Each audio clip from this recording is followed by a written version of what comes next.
like a drop of rain in an ocean,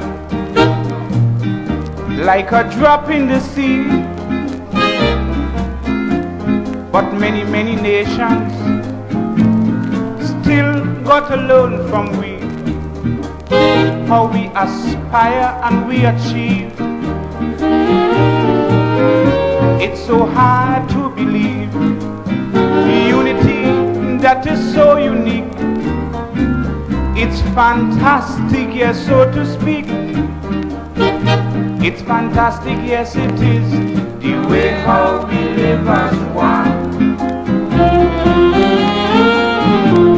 In integration, all the nation is second to none. Here the Negroes, the white man, the Chinese, the Indian, we walk together in hand. In this wonderland of Calypso, in this wonderland of steel band.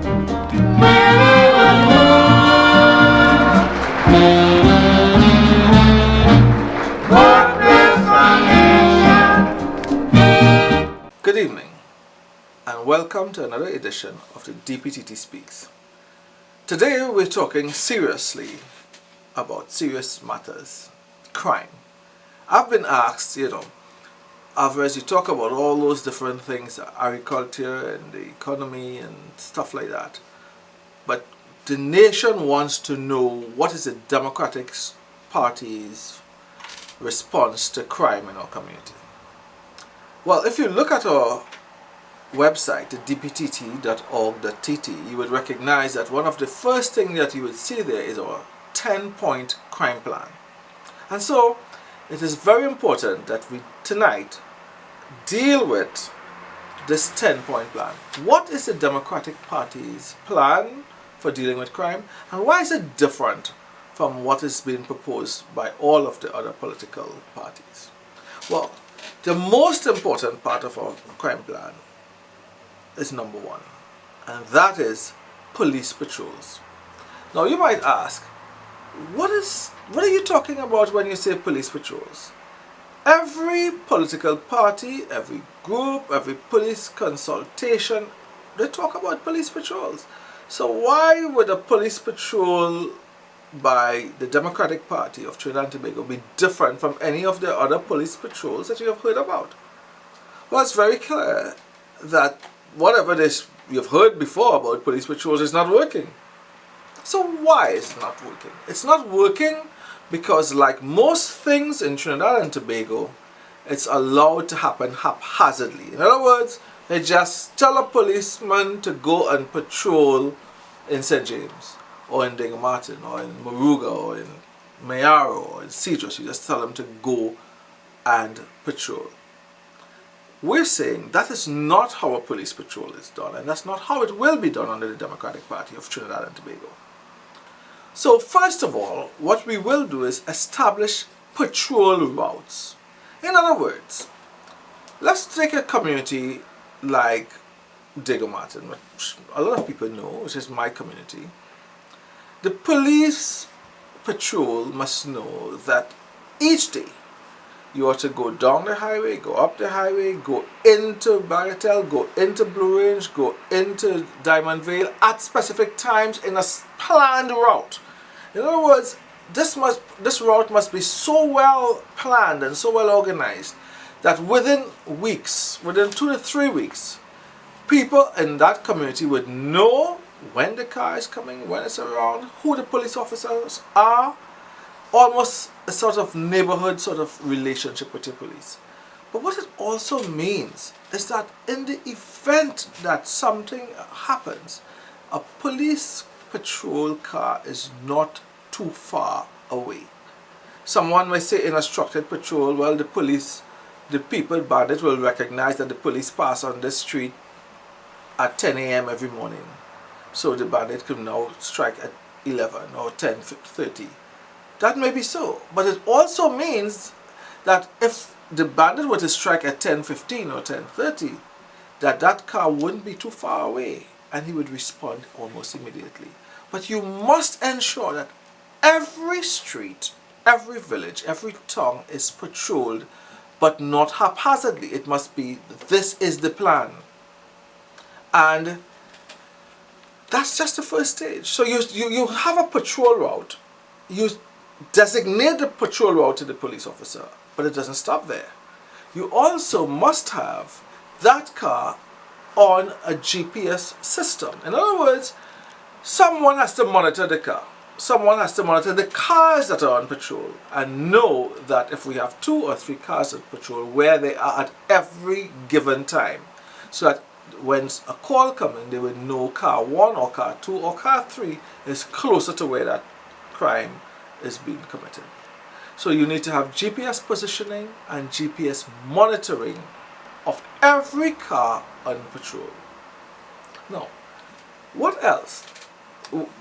Today, as we see internationally, things are no longer simply in Trinidad or Tobago, but it's a part of a whole global community.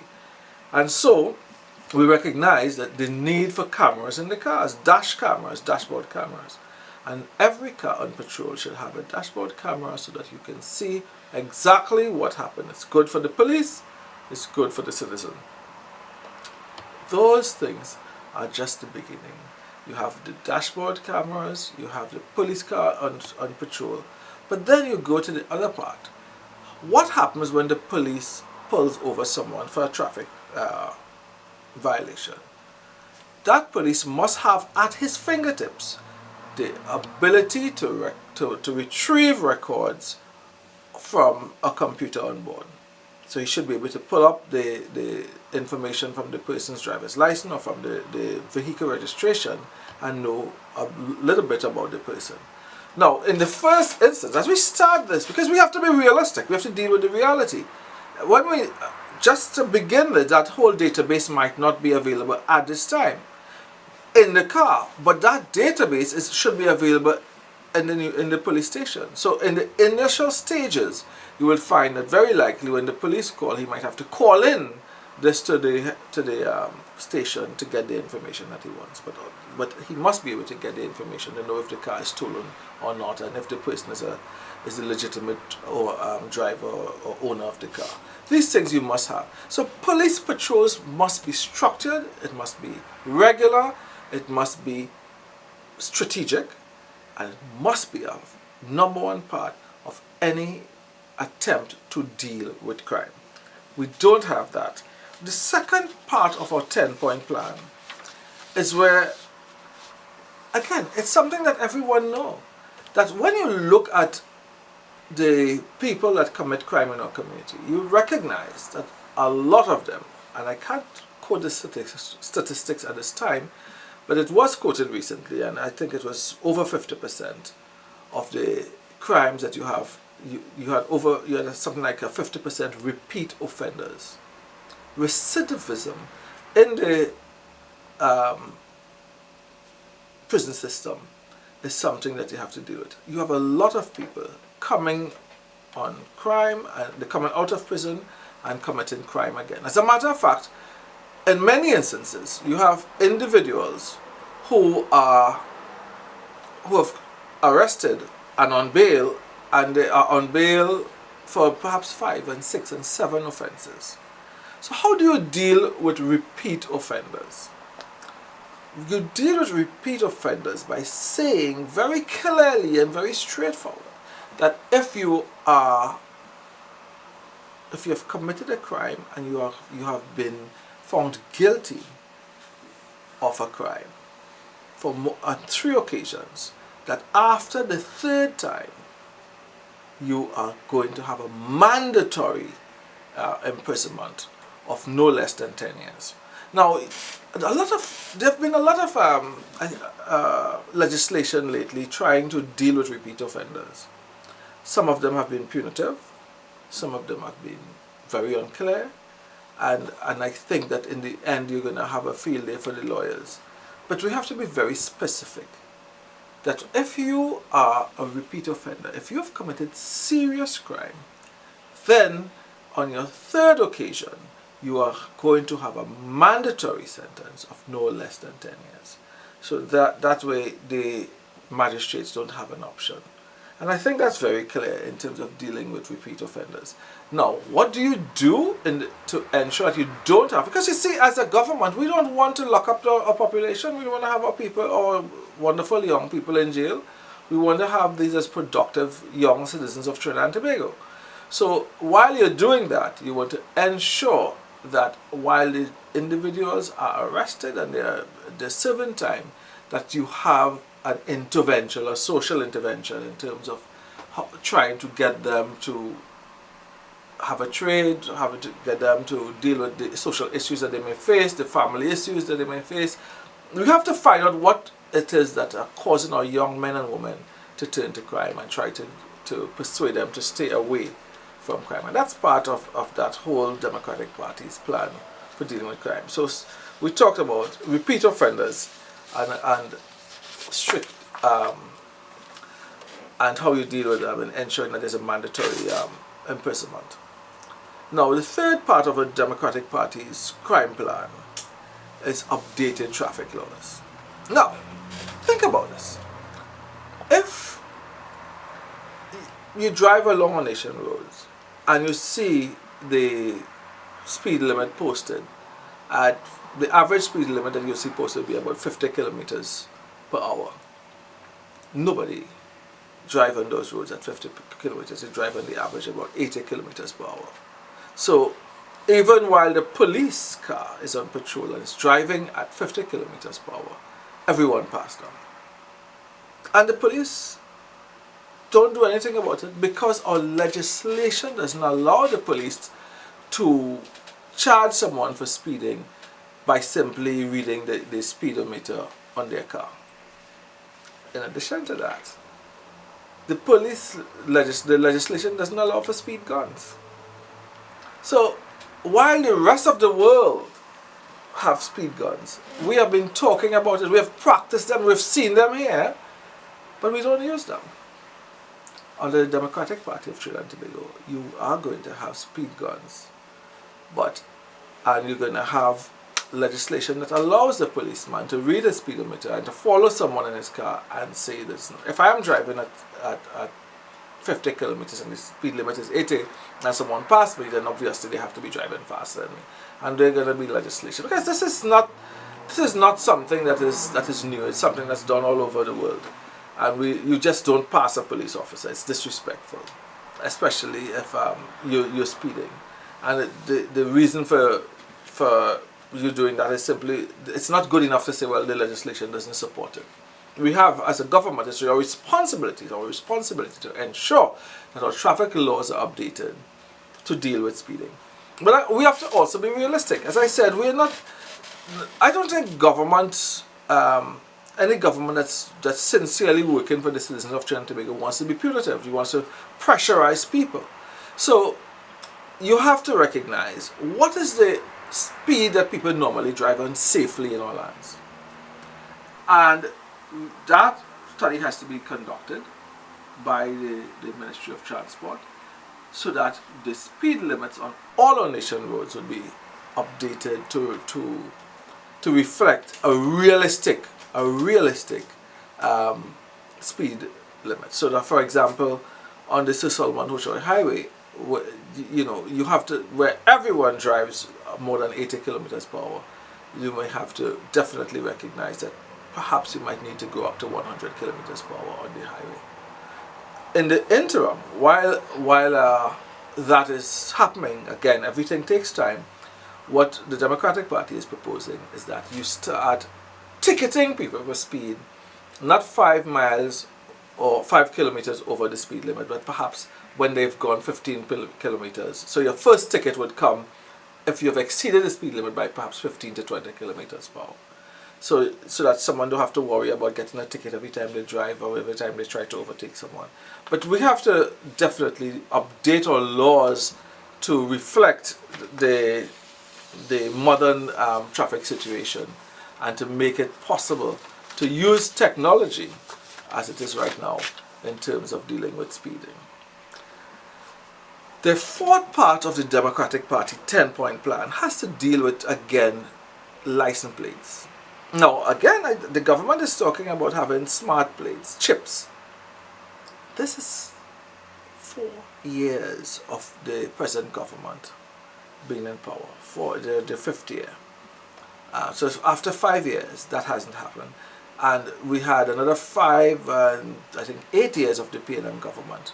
So we have had over the last 13 years the same idea about license plate being bandied about, and nothing has happened. The Democratic Party will ensure it happens within the first 6 months of the Democratic Party coming to the party. In other words, people will not be allowed to simply go and make a number plate, take theirs off if they want to commit crime, make a false plate and stick it on there. It will not happen, because the only plates that will be on your car would be plates that are issued by the government of Trinidad and Tobago. And that will happen within the first 6 months of the Democratic Party of Trinidad and Tobago government. Why? Why so quick? Because it is common practice in the modern world for states, for countries to produce their own plates. I think one of the few countries that is so backward that we have people making number plates wherever they like it. The women fancy is Trinidad and Tobago, and that must not happen. So that right away would mean that bandits will now have to think again in terms of how they drive and get away, because right away you could say that's the car number and you should be able to find that person by simply taking a number. Right now, as it stands, if you took someone's number, it don't mean a thing. You take someone's number, it don't mean a thing, because 9 out of 10 times it's a false number plate.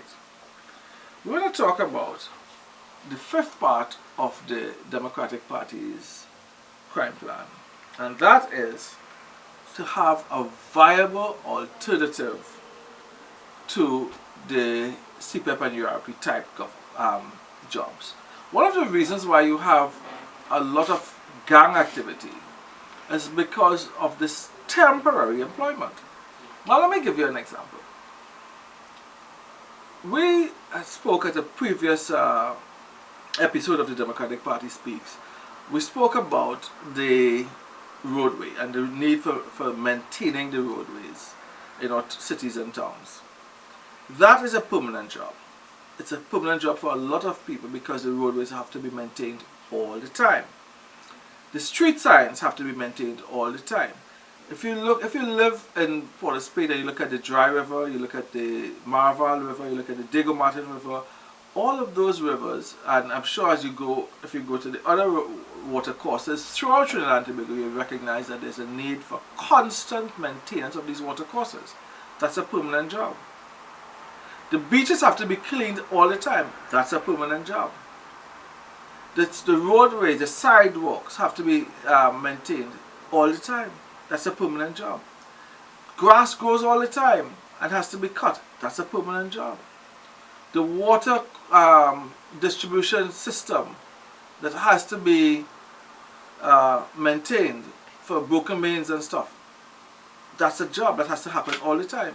So there are lots of stuff that has to happen, and of course with the Democratic Party of Trinidad and Tobago, when we have the whole redevelopment of Trinidad and Tobago through improved infrastructure, all of that is creating permanent employment. So what we need to do is to get away from the temporary type of employment, get away from the CPEP and URP type of employment, and get to permanent employment.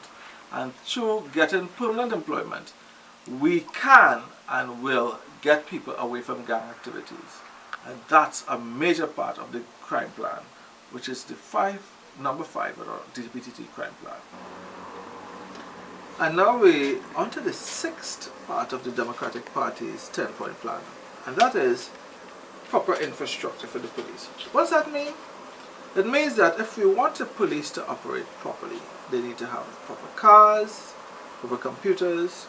They need to know that when they take someone and they arrest them and they get into an interrogation room, that there are one-way mirrors for identity parades, that there are video recorders to record the person's interviews and stuff like that. All of the infrastructure. You know, if a simple thing like issuing a ticket, have you ever looked at the ticket that you get from a policeman? It's a long page of lots of writing, a lot of stuff. to simply say that you were driving on the shoulder of the road, or you were exceeding the speed limit, or you were parked in the wrong place. All those things can be done by simply ticking off a box on a sheet. And all of those things have to be looked at. So from the tickets to the type of firearm that the police use, the type of protective wear that they have, the uniforms, the cars, how the cars are outfitted, everything in the police service needs to be looked at again to improve the infrastructure for the police, to make their working conditions one which would motivate them to be the best that they can be.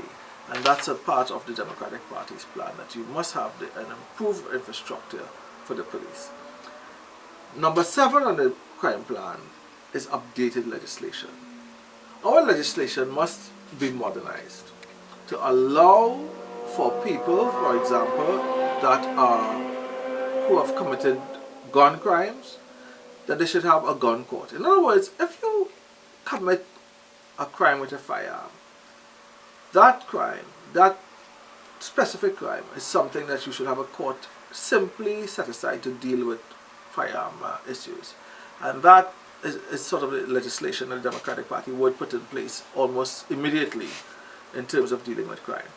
We would also ensure that legislation is in place to allow the government of Trinidad and Tobago, to allow the judiciary, to be able to use recordings from cameras and voice recordings and so on. All those things, including the use of DNA evidence and so on, all those modern things have to be integrated into our laws. And the time has come also for us to get rid of a lot of laws that should not be there. So we have to look at the laws that in terms of crime. Immediately we go to the 8th part of our crime plan, which is a gun amnesty. Immediately we're going to have an amnesty for all the persons that have guns in their communities. No question asked, you just take your gun and dump it at a certain place under police control, of course, and you get a chance to get rid of your firearms. Now, why that is important? It means that immediately after you got that law has passed and the amnesty is over, if you're caught with a firearm, then you will have the very strong measures that you see the government of Trinidad and Tobago at this time is trying to implement to ensure that people that use firearms feel the full brunt of the law. But that should only happen after citizens have an opportunity through a gun amnesty to get rid of their guns. And while we're talking about guns, that brings us to the 9th part of our crime plan, and that is to ensure that citizens who are at their homes and at their agricultural properties and so on are allowed to get a legal firearm. Now, as it stands right now, if you need to get a firearm, the only person in Trinidad and Tobago that can approve you getting a firearm is the Commissioner of Police. One man. And we've had the situations where various commissioners of police has a belief that citizens are not mature enough, not responsible enough to own a firearm. And for no reason other than that the commissioner just not thinking that you're mature enough to have a firearm, you don't get a firearm. That should not, an important thing like that, should not be at the discretion of one person. So the Democratic Party of Trinidad and Tobago will have in every community a firearm board, so that if you don't have to come to town to apply for a firearm than the way we have now, because it means that if you use your firearm, we have a record of it. Right now, anyone in Trinidad and Tobago can get a firearm illegally. Just go to the block, say, looking to buy a gun. And I think the only qualification, the only question that they ask is you want one with ghost or without ghost. In other words, one that has killed people already, one that haven't killed people already. And people get firearms. And when they use them, they have no record of it, they can't track it. They just know that, and you hear day after day. There's hardly a day in Trinidad and Tobago where a firearm is not being used. So to deny citizens who want to use a firearm the right to a firearm is something that is not helping in the crime situation. As a matter of fact, because the bandits know that our laws don't allow homeowners to, the average homeowner don't have a gun. They break down your door, they kick down your door, they stop your car, they block your car, they do all these crazy things because they know that they have the upper hand. On the contrary, if they knew that the new laws has allowed people who are legitimate homeowners, legitimate landowners to have, and legitimate business owners, access to a firearm, they will now think twice before going into a business place, before going into your home, before going into your car. So that is the ninth part of it, and that has to happen immediately, so that people who don't want guns will stay away from guns. People who do want guns should be able to have it, and it should not be at the discretion of one person. And the tenth part of this crime plan, the last part of it, is very simple. If you really, really want to deal with crime, you have to vote the Democratic Party of Trinidad and Tobago. You have to. Because you've had that situation, this present situation that we have, for long, for way too long. As a matter of fact, crime has been getting worse over the last 30 years. It's just, we've gone from a small amount of people, I think 50 or so murders per year, to over 300 murders per year now. So that is unacceptable. And so it's very clear to almost everyone in Trinidad and Tobago, two major political parties cannot solve that problem. They cannot deal with crime. And if you really want to deal with crime, if you really want to have all of these things that we spoke about tonight happen and not just talk about it, the only way that will happen is if you vote the Democratic Party of Trinidad and Tobago. So here it is, the 10-point plan for dealing with crime. Ladies and gentlemen, until next time, this is Steve Albert for the Democratic Party of Trinidad and Tobago saying, if you want change, to have something that you never had, you have to do something that you never did. That is to vote the Democratic Party of Trinidad. In the evening of my life, I shall look to the sunset, and a moment